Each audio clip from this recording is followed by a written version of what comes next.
5. I don't know if that's going to focus on me. It's so dark out. Getting started. About 10 minutes to 7. Got to walk back up to the trail here, about a quarter mile. Big day today. 17 miles. First 3.1 are all uphill. We're getting an early start because I think there's going to be lots of rests. We'll see how it goes. Later. Taking a little break here on balanced rock.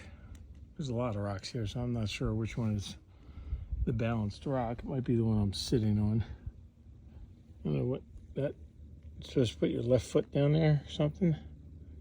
I don't know.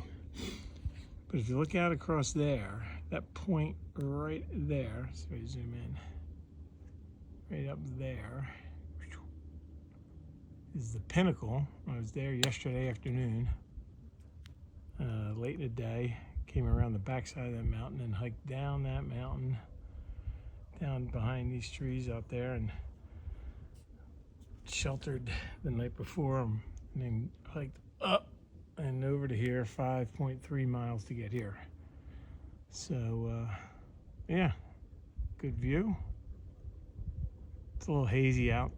It's only 10 o'clock in the morning, so cloud cover and not a lot of brightness. But good day so far.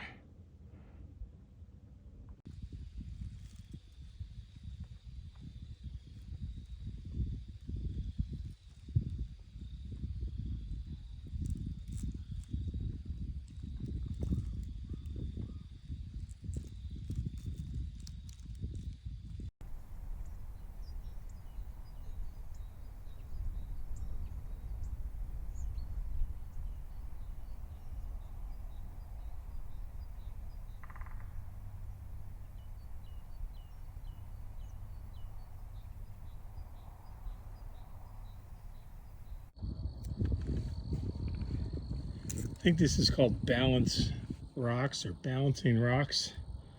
And you can see why, because if you fall that way, you're going down there.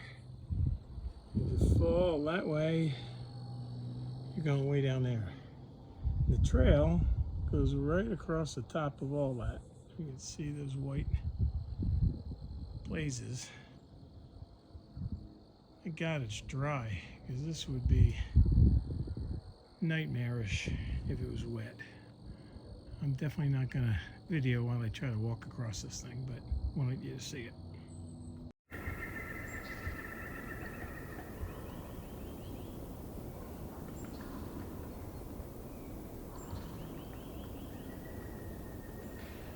So this is Bake Oven Knob. All of this area used to be covered with all kinds of graffiti and paint and stuff, and the trail maintainers use a substance called elephant snot to clean off all of that paint, and that's how it looks now. Looks pretty good. Apparently elephant snot is the best paint remover for rocks that you can find. So there you go. Learn something every day. Off to the Bake Oven Knob Shltr next.